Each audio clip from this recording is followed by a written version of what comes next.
Livro de Romanos, capítulo 14, verso 9, e depois nós vamos ler Filipenses, capítulo 2. O tema da mensagem é Jesus Cristo é Senhor.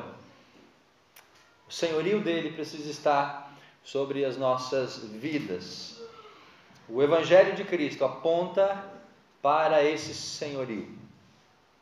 O Evangelho de Jesus Cristo, ele culmina nesse senhorio. E Paulo escreve aos Romanos, no capítulo 14, verso número 9: Cristo morreu e ressuscitou para esse fim mesmo, para que pudesse ser nosso Senhor. Então, o Evangelho, Palavra de Deus, o ministério de Jesus Cristo, os ensinos, tudo aquilo que nós conhecemos como Evangelho, e nós vimos durante alguns domingos alguns tópicos essenciais sobre essa questão do Evangelho. Nós vimos, por exemplo, que o Evangelho apresenta uma contradição do ser humano.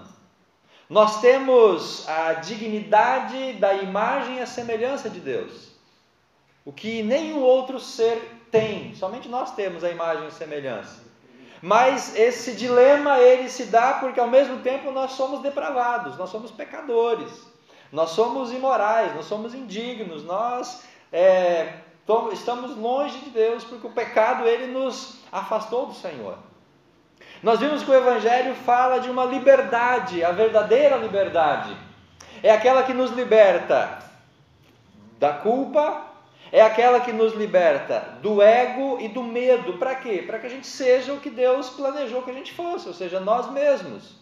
Para que nós pudéssemos ser homens, mulheres, pais, mães, filhos, profissionais, debaixo da autoridade conforme o plano que Deus tem para nós. Nós vimos que o Evangelho vai tratar da cruz de Jesus e a sua cruz, que é a culminação desse plano de salvação. E nós vimos que a mensagem da cruz, ou a mensagem do Evangelho, não é humana. Não partiu de Paulo, de Pedro, de João, de Judas. A mensagem veio do próprio Deus. Cristo foi o agente, aquele que trouxe ao nosso coração a mensagem do Evangelho. E nós vimos que o Espírito Santo é aquele que age com poder para transformar o coração do pecador e dizer: olha, camarada, hello, você é pecador, você precisa de Jesus, você precisa se converter. Senão você vai viver a eternidade longe de Deus. Então o Evangelho vem de Deus, é a própria mensagem do coração de Deus para nós. Jesus é o agente porque Cristo é o Evangelho. Não é uma filosofia, não é um ensinamento, mas é o próprio Jesus que veio, morreu, ressuscitou para nos salvar. E o Espírito convence do pecado, da justiça e do juízo. Dentro dessa questão do Evangelho nós temos a questão da ressurreição, que é o ponto maior desse processo, o auge, porque a ressurreição garante para nós o perdão, o poder e a vitória. Perdão para quando a gente olha para o nosso passado, quando a gente para e olha, meus irmãos, para o nosso passado e a gente vê a depravação humana, a gente vê o nosso pecado, a gente vê as besteiras, os erros, tudo que nós fizemos. E aí então Deus fala assim: olha, se você se entregar a mim, não se preocupe com esse passado, eu apaguei, eu joguei no mar do esquecimento. Então a ressurreição de Jesus, a vitória sobre a morte, é aquilo que nos dá a garantia ou garante esse perdão. E aí nós podemos ter consciência tranquila, poder chegar diante de Deus tranquilos, porque Ele vai nos permitir estar junto com Ele na eternidade. Perdão, o poder para essa vida, para esse momento, e a vitória final sobre a morte. Nós vamos ressuscitar, nós vamos estar com Jesus. Então esse Evangelho que Paulo ele nos descreve, que os apóstolos nos apresentam, ele tem esse propósito, dizer: olha, alguém precisa mandar nesse negócio. Alguém precisa dar as ordens aqui. Alguém precisa dar as cartas, alguém precisa se assentar na poltrona do rei, no trono, como nós vemos na imagem. A pessoa está ali ao lado do trono, esperando Jesus que está vindo. Jesus está vindo para justamente se assentar no trono da minha vida, que é o meu coração, que está simbolizado pelo coração. Então, o meu coração, a minha vida, precisa de alguém que mande. E não é a mãe. Que a mãe que manda, né? lá em casa. A mãe que dá as cartas, a mãe que determina, a mãe que estipula. É ou não é, mães, mulheres? A mãe é aquela que em casa senta no trono e dá as ordens. Mas no nosso ser, na nossa existência, precisa ser Jesus. Eu preciso sair da minha cadeirinha, descer, sair do meu troninho, ou do trono da minha vida, e dizer: Jesus, se assenta aqui. Agora o Senhor então dá as ordens. Cristo morreu, ressuscitou, o Evangelho se completa para esse fim, para que Ele pudesse ser o nosso Senhor, tanto enquanto vivemos, como quando morremos. Então Ele tem que ser o Senhor na nossa vida, o Senhor aqui e agora, e também o Senhor na nossa eternidade, quando nós estivermos com Ele. Para isso que Jesus veio, para ser Senhor. Amém? Ele é o Senhor da sua vida, do seu coração, dos seus pensamentos, das suas escolhas, das suas decisões, como nós vimos lá em Romanos. Ele tem que reinar nos nossos corações. Esse Evangelho da cruz da ressurreição tinha esse propósito: apresentar Jesus como Senhor. Dizer: olha, Jesus precisa reinar. E naquele contexto do começo do Novo Testamento, começo da era cristã, quem declarasse Jesus é o Senhor da minha vida, essa declaração dava autoridade ou permitia com que essa pessoa pudesse então ser batizada e se agregar à igreja, à comunidade local. Paulo escreve aos Romanos no capítulo 10, versículo 9, dizendo que aquele que crê com o coração e confessa com os lábios, será salvo. Porque com o coração se crê e com os lábios se confessa. Então era uma perspectiva, era uma exigência, era uma prática naquele contexto. A pessoa precisava dizer: Jesus é Senhor, para ela poder fazer parte do corpo cristão. E Paulo, quando escreve aos Coríntios, capítulo 12, verso 13, ele fala que ninguém pode confessar Jesus como Senhor senão pelo Espírito Santo. E isso é o que então dava a autoridade, ou batia o martelo dizendo: essa pessoa está preparada para fazer parte do corpo, para fazer parte da igreja, para poder servir com seus talentos, com seus dons. O confessar Jesus como Senhor. E aqui, irmãos, nós temos um grande problema nesse tempo que a gente está vivendo. As pessoas querem o Jesus Salvador, mas elas não querem o Jesus Senhor. Porque o Jesus Salvador é aquele todo-poderoso. O Jesus Salvador é aquele que vem e dá vitória, é aquele que cura uma doença. O Jesus Salvador, como o adjetivo, o Salvador diz, é aquele que resolve os nossos problemas. Então, se eu estou com um problema, eu vou procurar o Jesus Salvador, porque Ele vai me salvar. Ele vai me tirar dessa enrascada, Ele vai me tirar desse buraco, Ele vai me dar uma nova vida, Ele vai resolver os meus problemas, Ele vai pagar as minhas contas, Ele vai trazer o amor que foi embora. Então, o Jesus Salvador é aquele que vai me ajudar. E não está errado fazer isso, não é equivocado nós buscarmos o Jesus Salvador.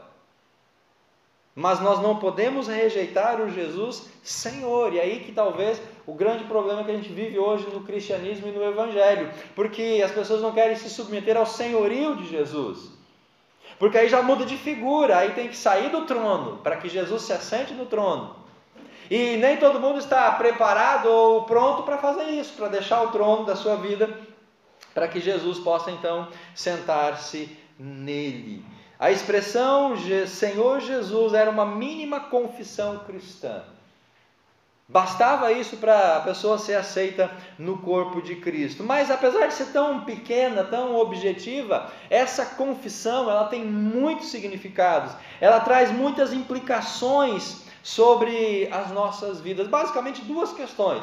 Uma questão teológica, uma questão de pensamento, uma questão de entendimento, uma questão de convencimento. E traz uma questão de compromisso da vida diária, do meu dia a dia. Então dizer Jesus é o Senhor, precisa passar por um processo de entendimento mental, um exercício mental. E aí entra a questão base da doutrina teológica. E isso depois ele vai se expandir pelas nossas ações, pelo nosso agir, pelo nosso ministrar. Então eu preciso entender que Ele é Senhor, confessá-lo, admiti-lo, reconhecê-lo e aí praticar isso, aí viver isso no meu dia a dia dentro desse senhorio. Por isso, queridos, nós precisamos ter esse entendimento. E lá no livro de Filipenses, capítulo 2, o apóstolo Paulo então escreve para aqueles irmãos algo nesse propósito.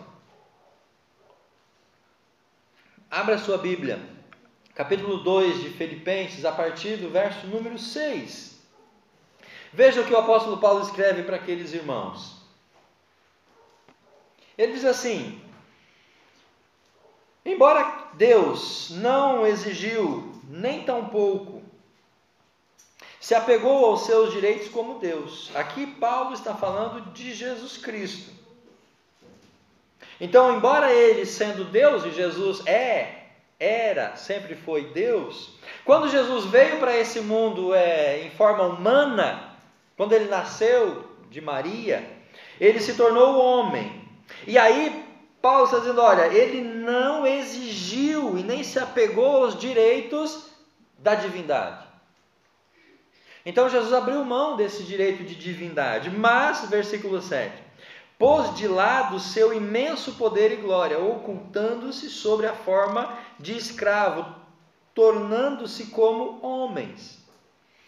E diz no verso 8, e se humilhou ainda mais, chegando ao posto de sofrer uma verdadeira morte de criminoso numa cruz. E aí Paulo fala no verso 9, contudo, foi por causa disso, ou seja, desse ato de entrega, desse ato de salvação, dele abrir mão da sua divindade para sentir o que nós sentimos, para viver o que nós vivemos, os dilemas que nós temos, para poder experimentar cada sensação que nós, como seres humanos, experimentamos.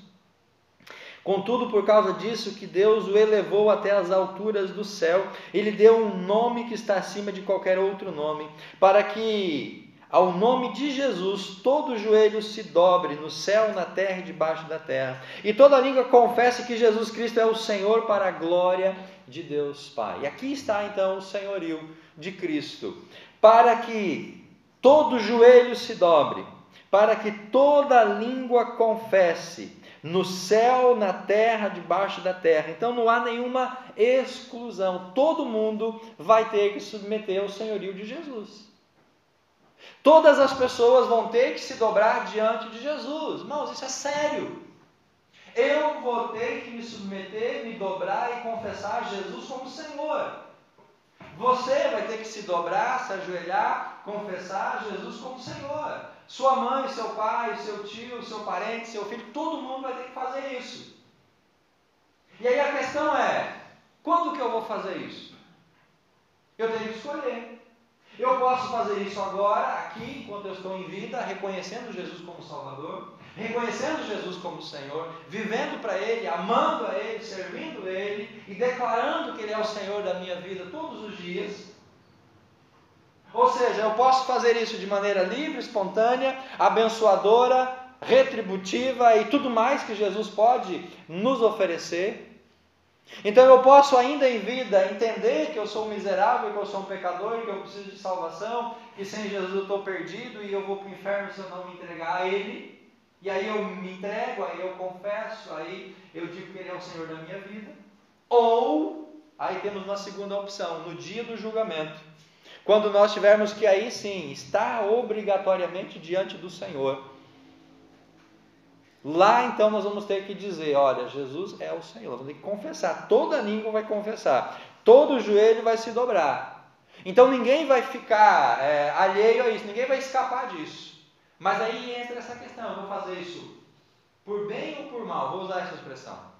Eu posso fazer por bem aqui, voluntariamente, entendendo, me entregando, ou eu posso, vou usar a expressão por mal, para a gente entender o contexto, no dia do julgamento ser forçado a me ajoelhar. Que nem a sua mãe faz quando você briga com o seu irmão. Ela manda você pedir desculpa, pedir perdão, você não vai. Para quem tem 2 filhos, né? Já passei por isso algumas vezes. Aí ela fala, vai pedir perdão? Não vou, não vai? Então vai. Tinha que pedir, tinha que ajoelhar, tinha que abraçar, tinha que beijar. Na marra, mas tinha que fazer. Por que na marra? Eu podia fazer por bem. A mãe você vai lá e faz, mas eu não fui. Não ia, você também. Né, Raíssa? Não fazia. Mas aí a mãe insistia, aí você tinha que ir lá e fazer, porque se não fizesse, aí o negócio ficava com a cabeça assim, ó. Nesse contexto espiritual, é essa mesma realidade. Ou eu me submeto a Jesus agora, voluntariamente, confesso, recebo as suas dádivas, as suas bênçãos. Ou, se eu não fizer isso aqui em vida, no dia do julgamento, no dia do juízo, eu vou ter que fazer isso. Então, mas é muito melhor para a gente fazer isso agora. Todo joelho vai se dobrar, debaixo do céu, na terra ou no céu. Toda língua vai ter que confessar que Jesus é o Senhor, para a glória do Deus Pai. Senhorio de Jesus Cristo. Então é muito mais salutar fazer isso agora. Paulo afirma que Cristo, tendo a natureza e sendo igual a Deus, ele se esvaziou da sua glória. Os teólogos chamam aqui a teoria da kenosis, onde Jesus se esvazia de si, da sua divindade, para experimentar as nossas sensações. Mas esse esvaziar fez com que Deus o exaltasse acima de todos. Então, irmãos, o que nos leva à exaltação? É a humilhação. Quem não se humilha não pode se exaltar. Quem primeiro não desce ao degrau da humilhação ou da humildade, não vai poder estar no palco da exaltação. Primeiro eu preciso me humilhar, primeiro eu preciso me render, para depois então eu ser exaltado. Esse é o processo natural que Deus coloca sobre nós. E aí Jesus se humilhou, se entregou, e o seu nome foi elevado acima de todos os nomes. Paulo traz 3 questões teológicas aqui para a gente pensar. Primeiro, ele deu para Jesus um título divino, Kyrios. No grego a palavra que aparece é Kyrios. E Kyrios é a tradução do nome de Deus lá do Antigo Testamento. Como foi traduzido o Antigo Testamento para o grego? Aí na hora de escrever o nome de Deus, o tetagrama, as 4 letras do nome de Deus, que o judeu não proclama isso nem que mate ele e a mãe dele. O judeu devoto não fala o nome de Deus para não tomar o nome de Deus em vão. Aí quando aparecia lá no Antigo Testamento o nome de Deus, que alguns traduziam por Javé, talvez na sua Bíblia no Antigo Testamento esteja escrito lá Javé ou Jeová, é o nome de Deus que foi transliterado. Quando foi traduzido para o grego, aí quando chegou nesse nome de Deus, eles traduziram por Kyrios, Senhor. E o que isso significa? Quando o Novo Testamento e Paulo traz esse Kyrios, esse nome para Jesus, ele está trazendo toda aquela carga de Jeová, do Antigo Testamento, do Deus de Israel, do Senhor de Israel do Antigo Testamento, para a pessoa de Cristo. Paulo está dizendo, olha, o Jeová que é adorado na Torá, no Antigo Testamento, agora é o próprio Cristo. Ele é o Senhor, o Criador, o Deus do universo, o Deus da aliança. Então, quando alguém chamava Jesus de Senhor, era o mesmo de dizer, Jesus é Deus. Jesus é o Jeová. Ele tem a autoridade, Ele tem o poder, Ele é o Senhor, Ele é o Criador. Porque na mente do judaísmo, na cultura judaica, na religião judaica, Jeová é o Senhor, o Criador de todas as coisas, o sustentador de tudo. E Jesus então ele vem com essa carga, dizendo, olha, eu sou o Jeová, eu sou Deus, eu sou o Criador, eu sou o Senhor. Então a mesma autoridade que Jeová tinha, eu também tenho. E quando Jesus usa, por exemplo, a expressão eu sou, quando nós lemos o Novo Testamento, Jesus usa em algum contexto essa expressão, eu sou. Quando um judeu, um escriba, um fariseu, escutava Jesus dizendo eu sou, eles se arrepiavam tudo, porque essa era uma blasfêmia, porque Jesus estava dizendo eu sou Jeová, eu sou Deus. E na cultura judaica, quem se intitulava Deus tinha que morrer, por isso que Jesus morreu. Um dos motivos, porque ele se intitulou Deus. Então, queridos, esse título divino entra nessa compreensão do senhorio de Jesus. Jesus é o Deus, o Criador do universo, o Deus da aliança de Israel. E dizer Jesus é o Senhor, Jesus Kyrios, Ele é Deus. Em todas as propriedades, tal qual como Deus é, não um Deus menor, não um deusinho. Jesus é Deus tal qual Deus é. Por isso que Paulo fala que ele humanamente se esvaziou, dessa glória divina, mas ele não deixou de ser Deus. A segunda questão é que Paulo dá para Jesus, ou atribui a Jesus, um texto que é divino. Isaías capítulo 45, abra sua Bíblia, lá no Antigo Testamento, Isaías capítulo 45, verso número 23. Esse texto do profeta Isaías é um texto referindo-se a Deus, a Jeová. E esse texto do Antigo Testamento, Paulo atribui ele agora a Jesus. Diz assim: eu jurei por mim mesmo e não vou voltar atrás, porque eu sou justo e só falo a verdade. Todos os homens no mundo inteiro. Olha o que Isaías escreveu lá atrás, Deus falando. Todos os homens do mundo inteiro vão se ajoelhar diante de mim, e todos vão jurar que me serão fiéis. E aí Paulo lá em Filipenses fala: todo joelho se dobrará, toda língua confessará. Então Paulo pega essa citação do Antigo Testamento, que era uma citação a Deus, a Jeová, e transfere isso para Jesus, dizendo: olha, a honra, a glória, o poder sejam dados a Jesus, que é a mesma autoridade de Jeová. A honra que o profeta disse ser de Jeová, de Deus, o Senhor, Paulo agora fala que tem que ser devida a Jesus Cristo. E aí o contexto, todo joelho, toda língua, significa que todo mundo tem que se ajoelhar diante dele. Lá em Joel capítulo 2, verso 32, Pedro faz essa citação de Joel para transferir para Jesus o poder salvador.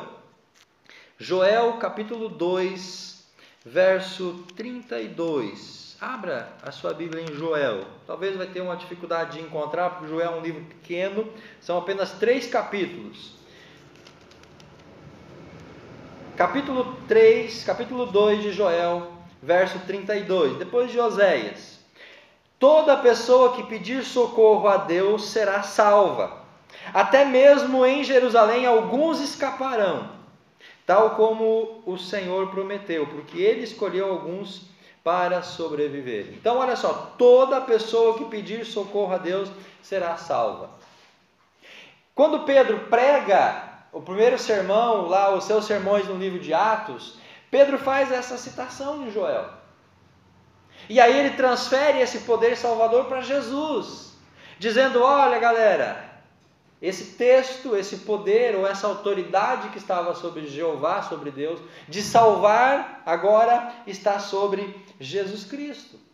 E aqueles ouvintes de Pedro deveriam crer em Jesus. O poder salvador de Deus, do Jeová do Antigo Testamento, agora tornou-se o poder salvador dos judeus, dos gentios, de todo mundo, através da pessoa de Jesus.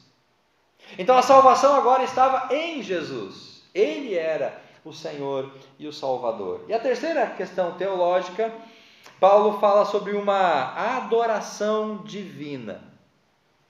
Porque confessar que Jesus é Senhor, dobrar os joelhos a Jesus, o que é isso, irmãos? É prestar cultos, ou prestar culto. Quando você confessa o nome de uma pessoa, se ajoelha diante dessa pessoa, é uma espécie de culto.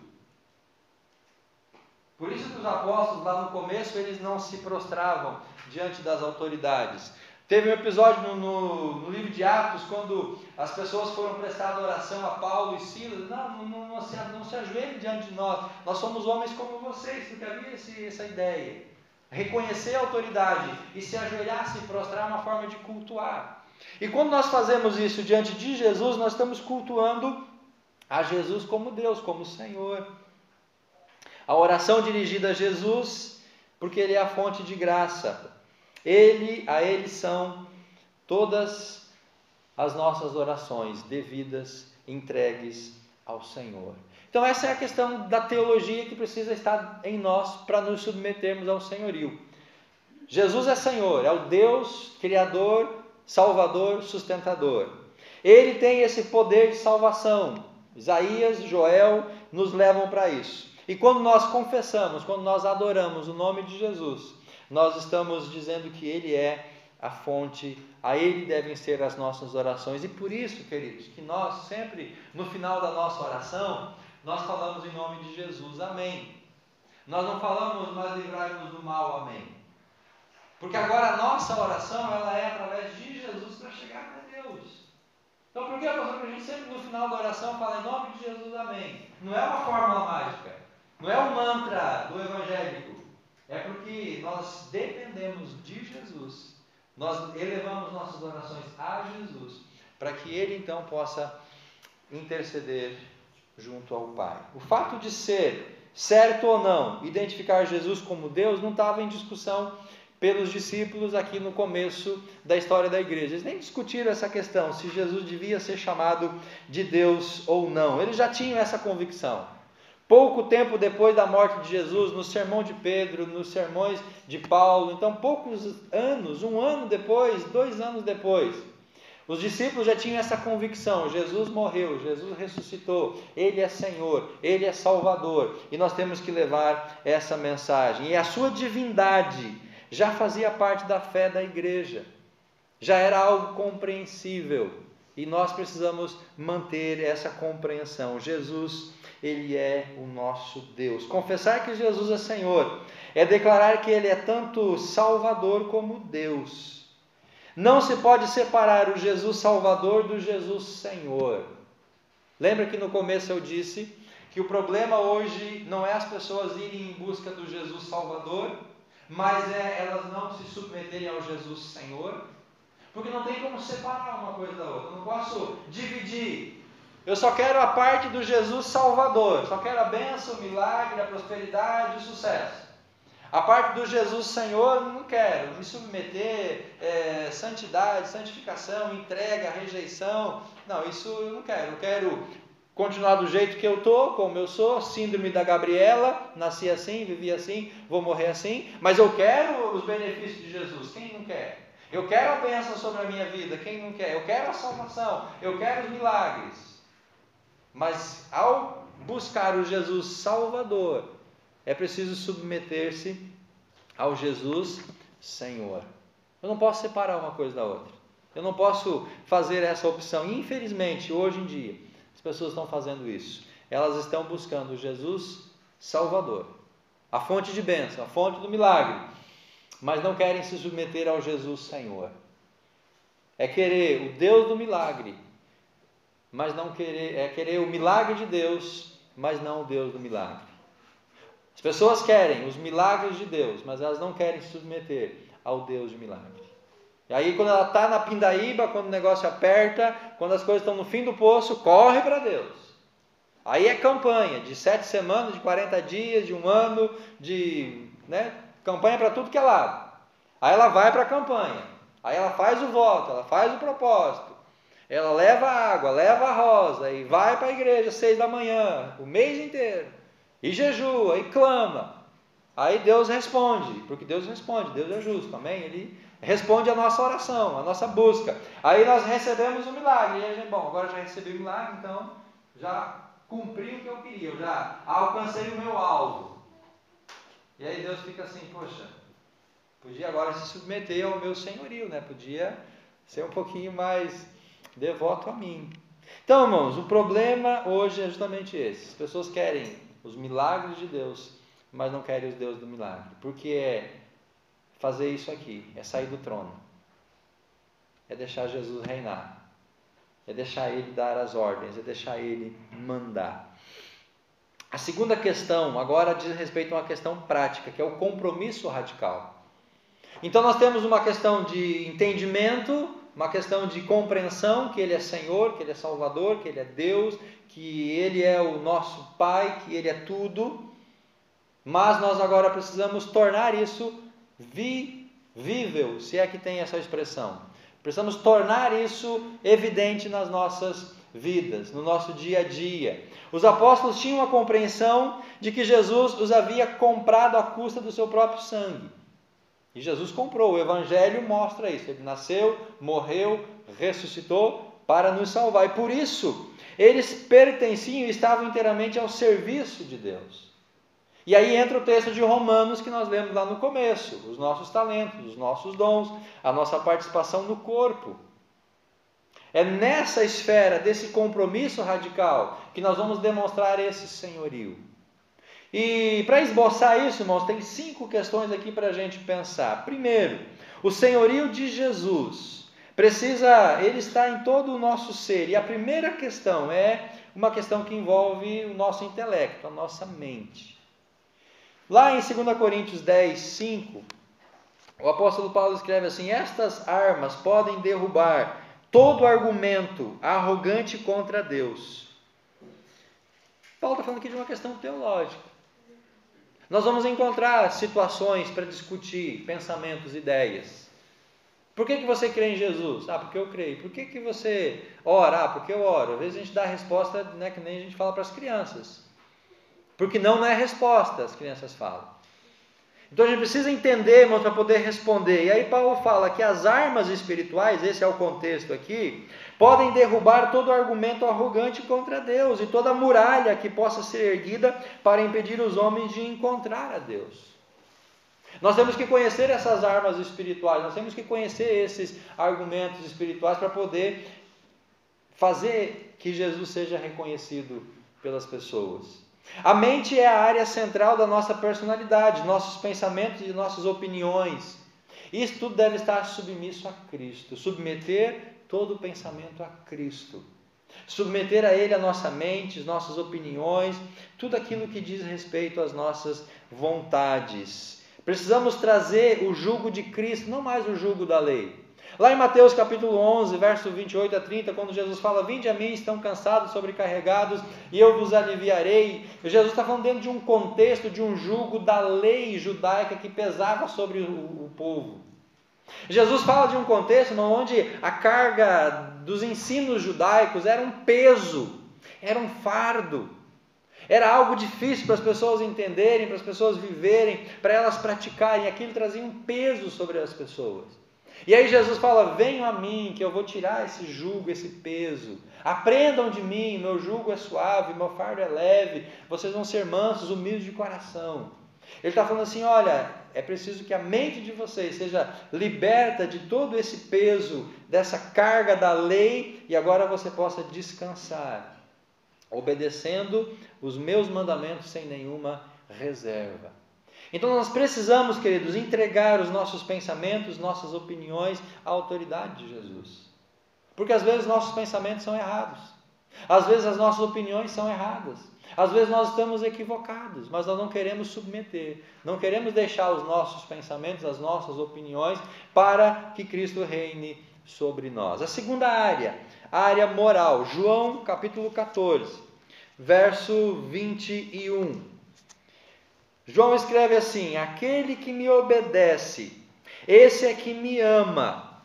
Então o amor a Deus está atrelado à obediência. Isso poderia ser um argumento da mãe, né?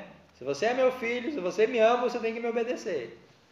É um argumento que as mães usam para, chamar a nossa atenção. Se você me ama, se você me quer bem, tem que me obedecer. Jesus já disse para os discípulos: diz, aquele que me obedece, esse me ama, e porque ele me ama, meu Pai o amará, e eu também, e me revelarei aos que me amam. Então a questão moral, queridos, são os nossos padrões morais. E esses padrões morais, eles estão desabando. Hoje não tem mais moralidade. Hoje não tem mais absolutos, hoje tudo é relativo.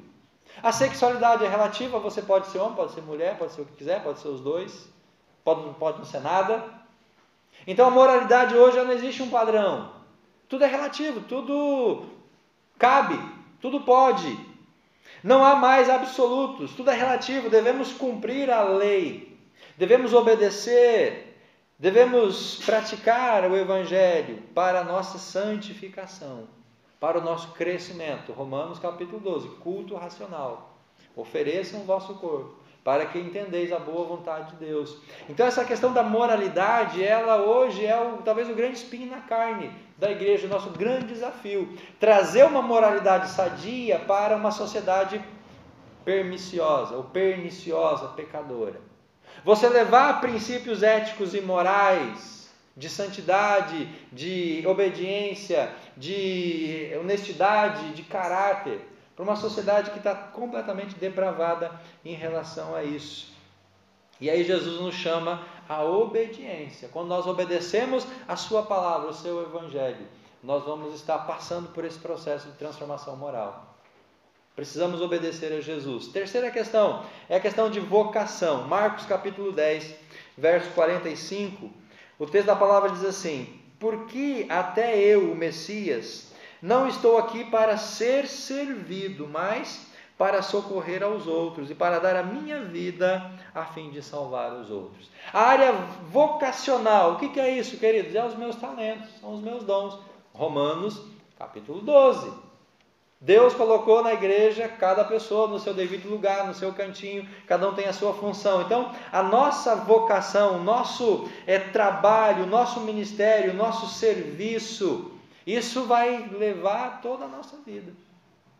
Nós temos que viver isso todos os dias, nós temos que estar servindo a Deus todos os dias. O nosso chamado ministerial, os nossos dons, nossos talentos, eles têm que ser praticados por toda a nossa vida. Devemos ver o nosso emprego, nossa profissão, tudo em termos de serviço ao Senhor. Por que você vai trabalhar nisso? Porque isso dá mais dinheiro. Talvez essa não seja uma boa escolha, por exemplo, profissional. Por que você vai fazer isso? Porque isso aqui dá mais dinheiro. Mas como que eu vou servir a Deus nesse negócio? Não tem como servir a Deus aí. Mas eu vou fazer porque dá dinheiro. Qual que é a sua habilidade? Eu sei fazer isso. Por quê? Não sei, eu sei fazer. Como que eu posso colocar isso a serviço de Deus? Não coloco, não tem como. Tem, a gente pode fazer tudo isso. Então, mas todos os nossos talentos, as nossas vocações, a nossa profissão, nosso emprego, nosso trabalho, nosso serviço tem que ser colocado à disposição do Senhor. As minhas habilidades, os meus talentos, para que eu possa então poder glorificar a Deus na minha vida. Quarta questão, a questão da social ou a sociedade. Lá no Salmo 110, versículo 1, a Bíblia diz assim: o Senhor disse ao Messias, o meu Senhor, sente-se em seu trono e seja o príncipe do meu reino. Olha o que o salmista está dizendo: sente-se, uma referência ao Senhor, a Jesus, em seu trono. Olha a imagem que está aqui. Sente-se no seu trono e seja o príncipe do meu reino. Eu derrotarei todos os seus inimigos e eles serão humilhados diante de você. Esse é o senhorio numa questão social. Temos responsabilidades para com a família, para com a empresa, para com a vizinhança, para o nosso país, para o nosso mundo. Devemos reconhecer Jesus como Senhor da sociedade, como Senhor das pessoas, como Senhor de todos. Ele derrotou as forças do mal e por direito ele é Senhor, porque ele venceu. Assim ele reina à destra de Deus, à direita de Deus, e de lá agora ele aguarda que os seus inimigos sejam derrotados. Pastor, então Jesus não manda, Jesus não é o que dá as cartas? Hoje ainda completamente não. Ele é Senhor, porque ele morreu, ressuscitou e venceu todo o mal. Então ele tem o poder. Mas ainda o inimigo age, porque não chegou à concretização final das coisas. E por isso que a Bíblia diz que o mundo jaz no maligno. Embora Jesus seja Senhor, seja Salvador, ele tem o poder sobre si, ainda o inimigo está agindo porque as pessoas se submetem a ele. Quanto a nós devemos continuar lutando contra as forças do mal e fazer que Jesus seja reconhecido como Senhor da nossa sociedade. Quem que é o Senhor da sociedade? Quem que é o Senhor que está reinando aí no mundo? A Bíblia diz que é o maligno. O mundo jaz no maligno. Mas nós como igreja, nós como discípulos, precisamos dar a entender ou fazer por entender que Jesus é o Senhor da sociedade. Ele precisa reinar. Quinta área, a questão política. Marcos capítulo 12, verso número 17. Marcos escreve para nós o seguinte, capítulo 12, verso 17. Disse-lhes então Jesus: deem ao imperador o que é dele. Paga imposto de renda, paga os tributos, não sonegue, e dê a Deus o que é de Deus. Muitos se admiram dessa sua resposta. Queridos, nós vivemos talvez um dilema aí político. Até que ponto nós temos que nos submeter ao Estado? autoridades. Jesus, ele foi condenado justamente por se declarar rei dos judeus. E no Império Romano só tinha um rei, que era o César, né? O César. César era um título, não era uma pessoa. Então o César era o rei de Roma. E ninguém podia ser rei porque só cabia um rei naquele reinado. E quando Jesus fala que ele é rei dos judeus, ele quer destronar César. Então ele é um insurgente, ele é um rebelde, é golpe. Jesus está dando um golpe em César, está tirando ele do trono para que ele se assente. E esse foi um dos motivos pelo qual Jesus foi crucificado. Existem algumas áreas sobre as quais Deus é Senhor. E os Césares não podem se intrometer. Existem algumas questões, irmãos, da sociedade, do mundo, aonde as pessoas fazem as leis. Aonde as pessoas, elas dizem o que pode e o que não pode. Então as pessoas têm essa autonomia. Mas existem algumas questões que o homem não vai poder interferir, não vai poder mudar. Algumas regras que não vão poder ser alteradas, porque infringem os mandamentos de Deus. Nós somos submissos ao Estado, pagamos impostos, obedecemos às leis, votamos obrigatoriamente cada 2 anos, mesmo não querendo, mas a gente vai porque é uma obrigação, você tem que ir. Então nós não somos revoltosos, nós somos submissos ao Estado, até que ele não contrarie a lei de Deus. E lá em Atos capítulo 5, 29, os apóstolos responderam: cabe a nós obedecer a Deus ou obedecer aos homens? Então nós vamos fechar com Deus sempre. Se dá para conciliar a lei do homem com a lei de Deus, beleza, a gente vive em paz, não precisa ter medo da polícia. Quem cumpre a lei do homem e a lei de Deus, precisa correr da polícia. Mas se a lei do homem infringir a lei de Deus, aí nós temos que ser revoltosos e não obedecer essa lei humana. E a questão final, a sexta, é uma questão global. Lá em Filipenses capítulo 2, nosso texto base, verso número 9: toda língua confesse, todo joelho se dobre. Paulo escreve: contudo foi por causa disso que Deus o elevou até as mais altas ou as alturas do céu, e lhe deu um nome que está acima de qualquer outro nome. Acima da Dilma, acima de Renan, acima de Barack Obama, acima de Papa Francisco, está o nome de Jesus. E nessa esfera global, irmãos, não há nenhum outro Senhor. Tem algumas personalidades aí que recebem, o prêmio Personalidade do Ano, mas nenhuma delas é maior do que Jesus. Dizer Jesus é Senhor é reconhecer o seu senhorio universal. Ele de fato é o único Senhor, pois este é o desejo de Deus. Cristo não tem rivais. O seu senhorio é o maior incentivo para a nossa missão, como igreja, o senhorio de Jesus Cristo. E nós terminamos, queridos, fazendo um resumo disso tudo. Dizer que Jesus é Senhor significa confessar que Deus é o Salvador. Quem é o seu Salvador? Quem é o Salvador da sua família? Quem é o Salvador da sua casa? Quem é o Salvador ao qual você confia? Tem que ser, sempre será Deus, porque Ele é Senhor. Mas também nos coloca num compromisso radical com Ele. Coloca num compromisso de submeter as nossas mentes ao jugo de Jesus. Levar os nossos pensamentos cativos a Jesus.